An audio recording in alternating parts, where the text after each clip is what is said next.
Hello. Yeah, I know. Yeah. Okay, okay. What's the punishment? Okay, another TNA show. Alright, that's cool. What we doing? TNA Bound for Glory 2007. Alright, boss. I'm on it. So, ladies and gentlemen, I did miss a week. I'm very sorry about that. But I'm hoping to make it up with you with TNA's Bound for Glory. Let's do this. So, TNA Bound for Glory. We have Kurt Angle versus Sting for the TNA World Title. We have Christopher Daniels versus Jay Lethal for the X Division Championship. We have a new Knockouts champion going to be crowned, brand new one. And we also have Tom Crow and AJ Styles taking on Ron the Truth Killings and Pac-Man Jones for the tag titles.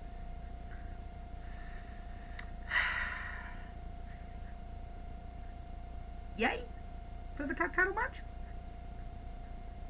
Anyway, so let's not do any of that, guys. Let's kick it off with Triple X versus LAX in a number one contenders match, with this also being Ultimate X. Oh boy, let's watch this.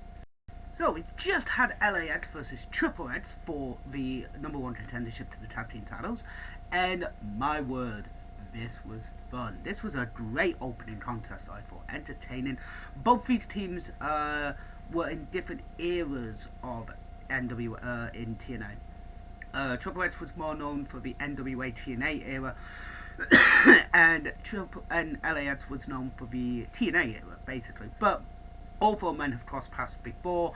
This is a fun matchup, entertaining, really paced, fucking beautiful border toss from the inside of the ring to the outside onto both Senshi and Homicide from Elias. Basically, just Hernandez is just like whoop, boom to Elias Skipper.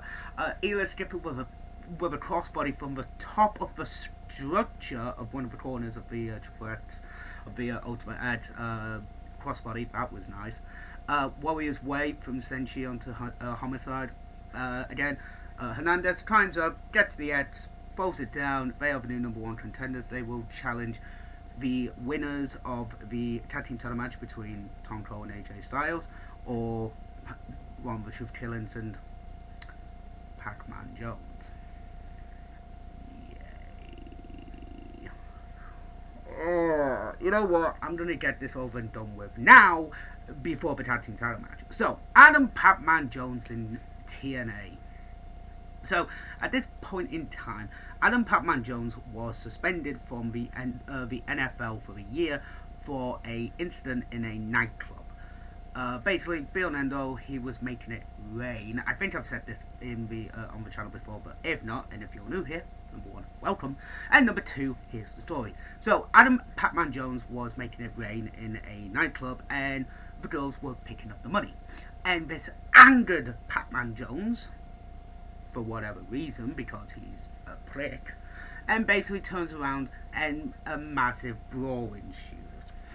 One of his entourages basically runs away, grabs a gun, comes back, and starts shooting up the place. So this does result in a wrestling promoter getting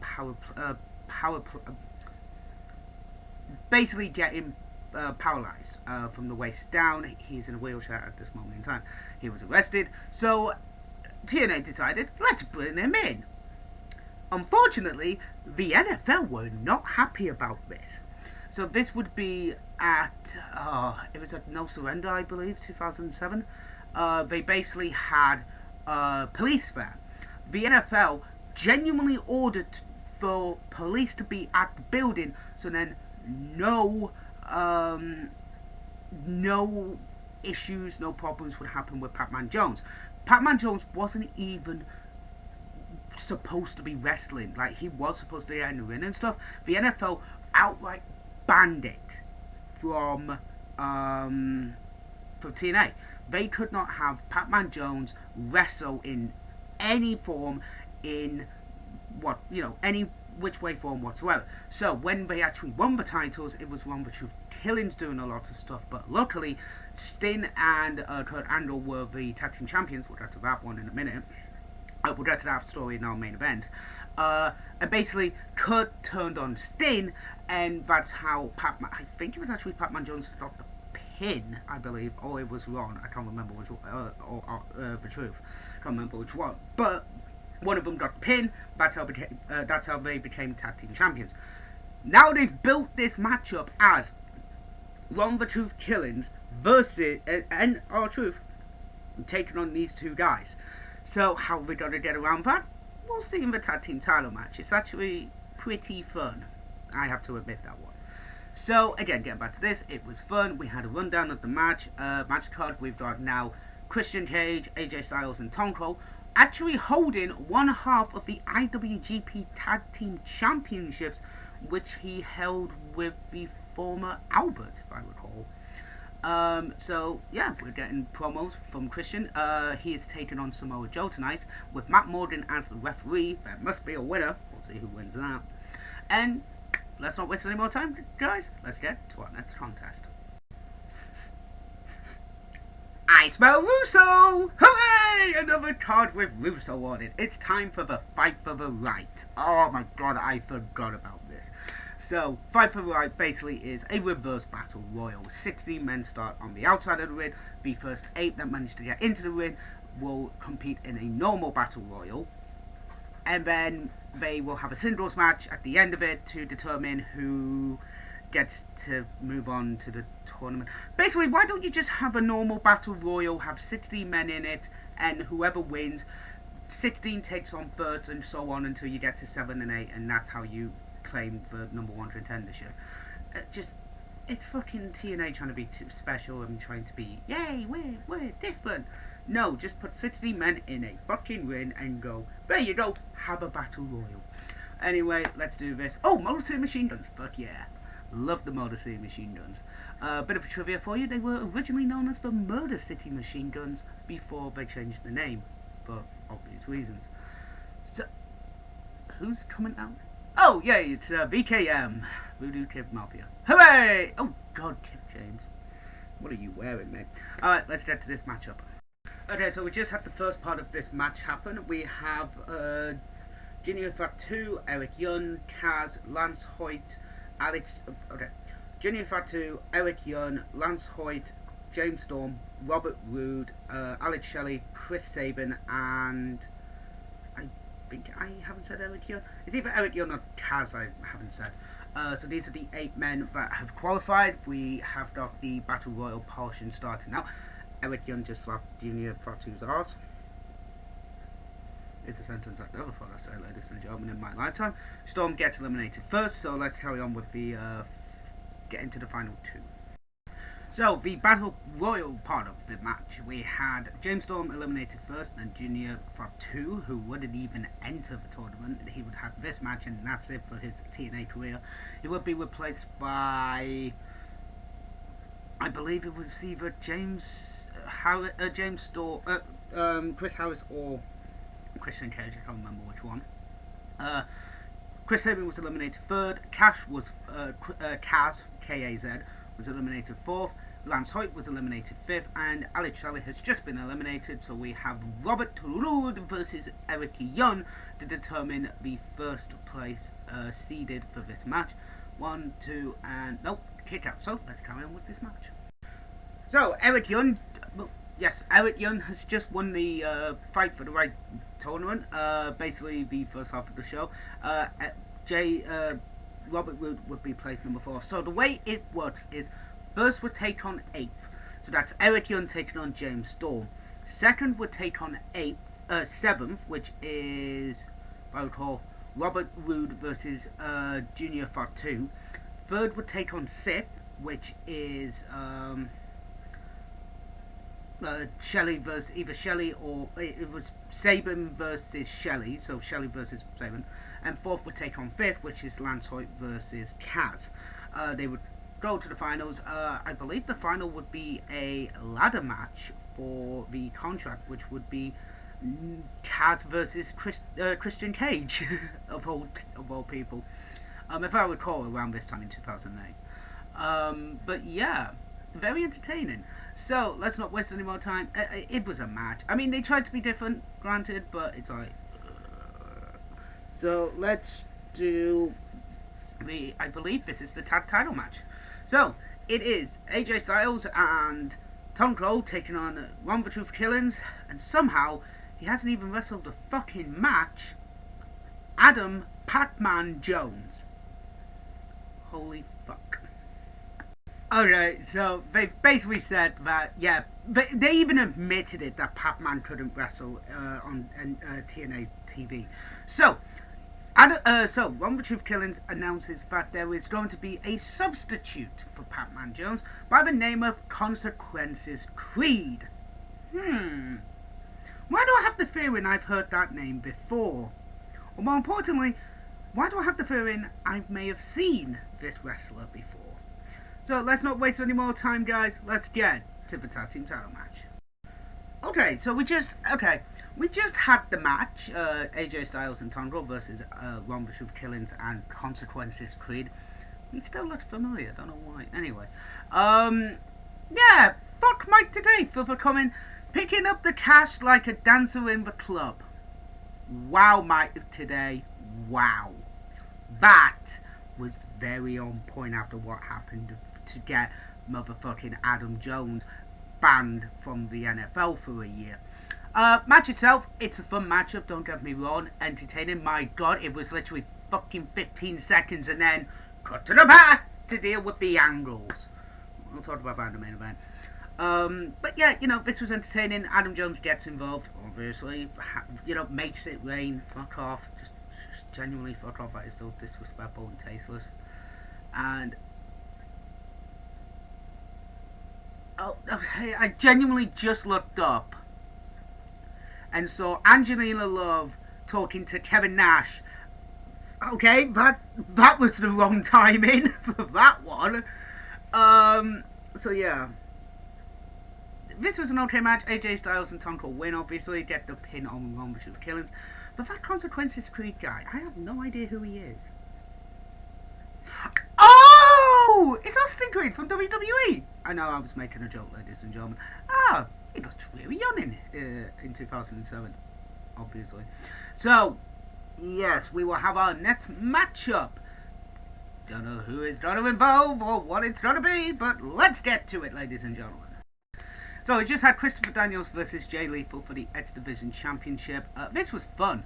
Really good matchup. These two obviously know each other very well.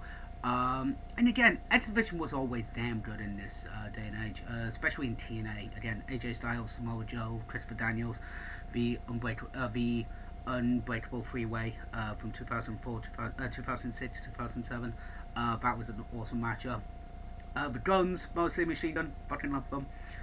Jay Lethal was brilliant. Sanjay Dutt, who didn't win the belt until like in the early 2010s. Yeah, this was a fun, well-paced, high-octane match, and you know, Jay gets the win with the Lethal combination, which was surprising to see him get the win with that one, I have to admit. But at the end of it, guys, this was entertaining as all hell. Now we have the Steiner Brothers versus Team 3D in a 2 out of 3 falls tables match.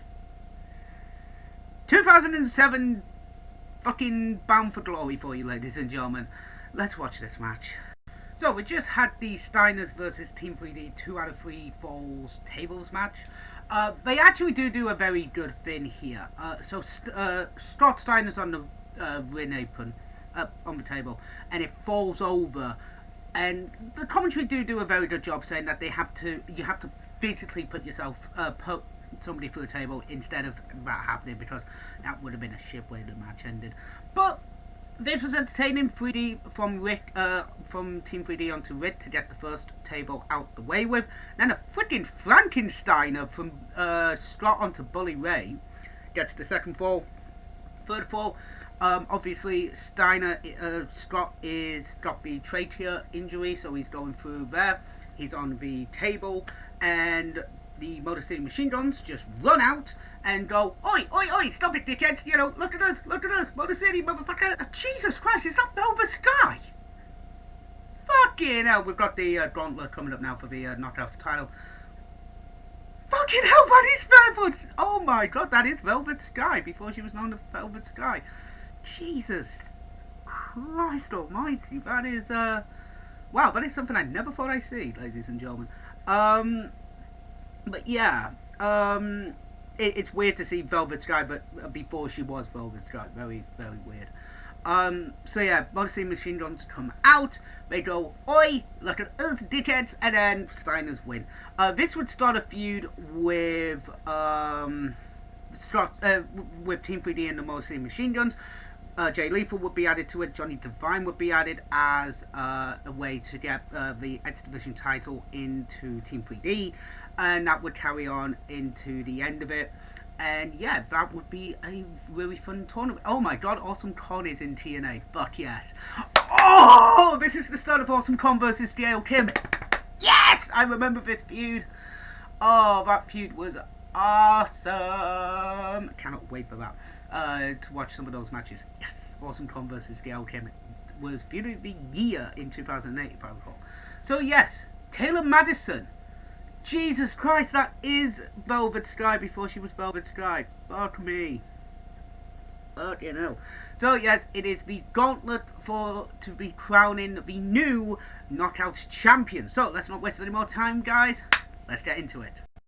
So we just had the gauntlet match to crown the first ever women's champion. They actually do a good job here. They don't initially start the Gail Kim versus Awesome Con feud here. That would happen later on. A couple of weeks on Impact. But this was really fun. We had Miss Brooks, we had Jackie Moore, then we had Christy Hemme, then Awesome Con came out. Then I believe it was Angel Williams who would become Angelina Love, Velvet Sky, the vampire girl from ECW came out next. Oh god, I can't think of the name now. And then also, lastly, would be Gail Kim. Gail Kim wins, becomes the first ever Knockouts champion. This was a fun matchup. This was entertaining. It was not the strongest match they could have done, but it was still, just to get everybody into, you know, to build the division, it was a good way to get that started, guys, I will admit. Again, it wouldn't pick up until Gail Kim versus Awesome Con. That feud would become the women's division, which is a really good thing. Next up, guys, Samoa Joe versus Christian Cage with Matt Morgan as the special referee. There must be a winner. Let's not waste any more time. Get to that matchup. So, going into this match, ladies and gentlemen, I have said this before. Christian Cage, for the first 2 years of his TNA run, hadn't been pinned and hadn't been submitted, but he was also a 2-time NWA World Heavyweight Champion. So, I have explained this, I believe, in my Sacrifice pay-per-view review. He was the champion going into that pay-per-view. It would be a double pin submission move on that, and he would also lose the belt in a King of the Mountain match where the position is not to get pinned or submitted. So yeah. Samoa Joe at this point is 18 months into his run and has not been pinned or submitted. So this is basically a who is going to be going forward as the undefeated monster. Is it going to be Christian Cage or is it going to be Samoa Joe? Well, let's find out, guys. I'll try and keep it down, I'm not promising. Oh, sorry ladies and gentlemen, one moment. Very sorry about that, guys. Clicked it when I should have done. But, ladies and gentlemen, we had Samoa Joe versus Christian Cage, and this was good. This was hard hitting from Joe. This was a really good matchup between the two men. Christian just showing just how good he can be and how entertaining he is as a heel. Very well done. Joe gets the win with the Cortina Clutch, gets the tap out win. And this has been entertaining. This show's been good. Don't get me wrong. There's been a lot of entertaining stuff that's happened. Yeah, you know, TNA, it's TNA, so they cut to the back very, very quickly and stuff like that. But at the same time, it is fun. So, ladies and gentlemen, we will have our penultimate match, our semi-main event, which is, I believe, a Monsters Ball match. yay! I don't remember this match being okay. I remember this match being okay. Not good, but okay. And then we will have our main event for the world title, Sting versus Angle. Let's watch the Monsters Ball. So we just had the Monsters Ball match between Raven, Rhino, Abyss, and Black Rain? Makes sense. This is just a car crash, hardcore style match where basically the competitors just beat the piss into each other. I'm not a massive fan of this style. I mean, yeah, I can enjoy a show every once in a while or a match, but this was okay to a point. Two of the men bled, Black Rain and Raven. Abyss finally wins a Monsters Ball match. He's been in all three of the previous ones. Never won a match, of course. So, yeah, pretty much straight to black, into the promo for our main event. So, let's do this very quickly. So, Kurt Anderle went from the TNA World Heavyweight Championship. He won it at Slammiversary in the King of the Mountain match, and then went on to win, take on Samoa Joe, who was the X Division champion at the time, and Team 3D at Victory Road 2007 in a winners take all title match. So Joe and Angle won, basically becoming the tag team champions and also their respective singles belts. At Sacrifice, or Hard Justice, I think it was Hard Justice, 2007, Angle versus Joe happened where every belt would be on the line. And at this point, Kurt Angle's wife Karen was brought into the company to basically start this little feud and come on TV and stuff like that.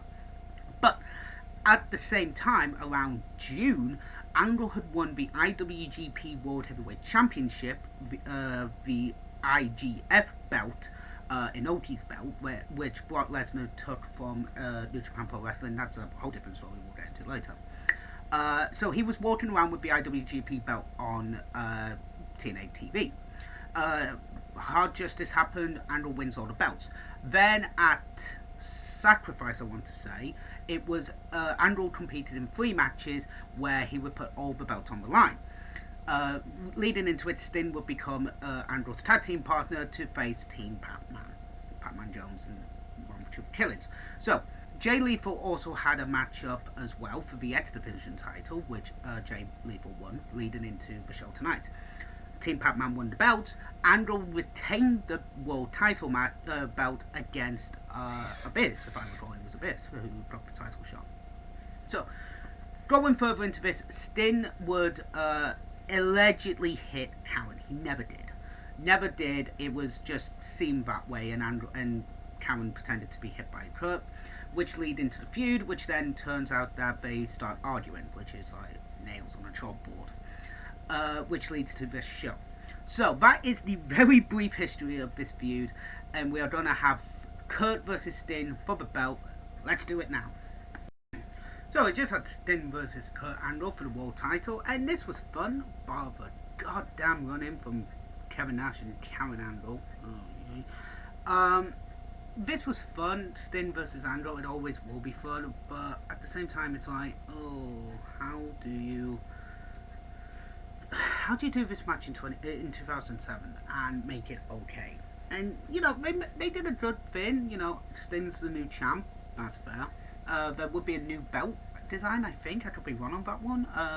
A couple of weeks after this show, or maybe the next Impact. But again, this was entertaining. Both men bled. It's like, Jesus Christ, you really did not need to bleed in this match. But it was fun. So, what did I think of TNA Bound for Glory overall? It was fun. It was entertaining. It was it was a good show. But you know, TNA is TNA, so there are some very bad cuts at the worst time ever. But which happens. So I will have a link to the Sacrifice show here that I did, and I will also have a link to the most recent AEW Dynamite show here at the end of the show. So guys, thank you very much for watching. I will see you later tomorrow morning for AEW Dynamite. So as always guys, TTFN.